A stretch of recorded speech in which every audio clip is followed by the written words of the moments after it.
evening. Here's top news newsletter starting with headlines. Syrian army recaptures territory north of Aleppo. Former Japanese ambassador to Syria, West played negative role in deepening crisis. Netanyahu vows to fight Palestinian UN bid.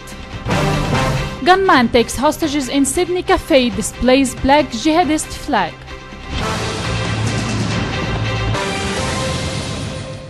Syrian army seized the area of north of Aleppo and killed terrorist militants as fierce battles raged over the strategic territory.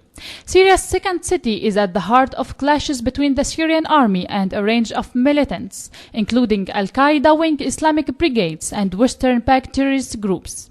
The United Nations Syria envoy de Mistura is seeking a local ceasefire in Aleppo to allow badly needed humanitarian assistance into the city. The Syrian army captured an area east of Al-Malah farms outside Aleppo and is now aiming to secure parts in the west and cut off militant supply lines into the city.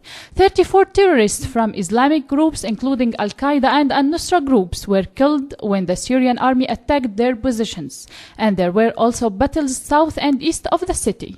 The army was tightening on terrorists in Aleppo after new advances. Former Japanese ambassador to Syria, Masaki Kontida, stressed that Western countries played a role in deepening the crisis in Syria by forming political opposition and terrorist groups, as well as imposing sanctions on Syria, blaming the media for being responsible for the crisis through its negative role in this regard.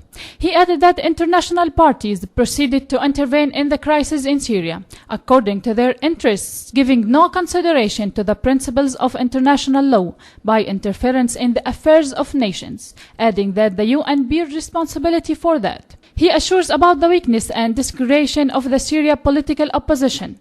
Ambassador Kontida has noticed that President Bashar al-Assad encouraged various Syrian social strata to participate in the political and economic reform processes and work to achieve the principle of equal opportunities for all citizens, but the crisis came to indicate sedition.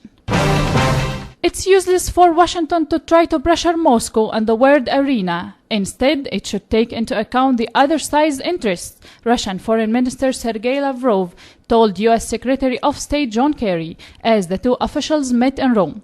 He stressed that their development is possible only on the basis of quality and mutual interests, while any attempts to pressure Russia have no prospect. Lavrov stressed in the importance of adhering the Minsk agreement in view of the situation on the southeastern Ukraine. Other topics discussed including the Israeli-Palestinian conflict, the situation in Syria, and Iran's nuclear program. Kerry and Lavrov met yesterday at the residence of the American ambassador in Rome, marking their 17th meeting this year. In Palestinian view, Israeli Prime Minister Netanyahu has vowed to fend off any attempts to dictate unilateral moves, referring to a Palestinian UN proposal that sets a timetable for an Israeli withdrawal to the pre-1967 lines. The Palestinian leadership said it planned to submit a resolution to the UN Security Council, setting a 2-year deadline for Israel to end its occupation. AFP reported.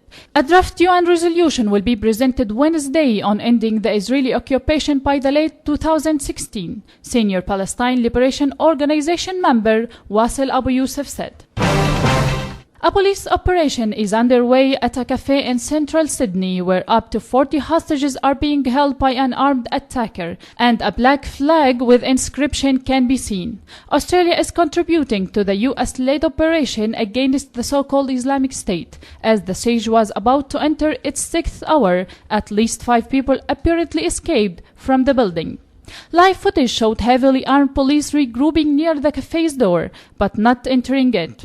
The area surrounding the cafe has been sealed off by police, and Australian authorities have cleared the airbase over central Sydney to make way for police helicopters. Meanwhile, live TV photo shows showed people standing inside the cafe with their hands pressed against the windows. At least one attacker was caught on camera wearing a traditional Islamic cap. That's all for today. Thanks for joining us. I'm Nibal Hnedi. Good night.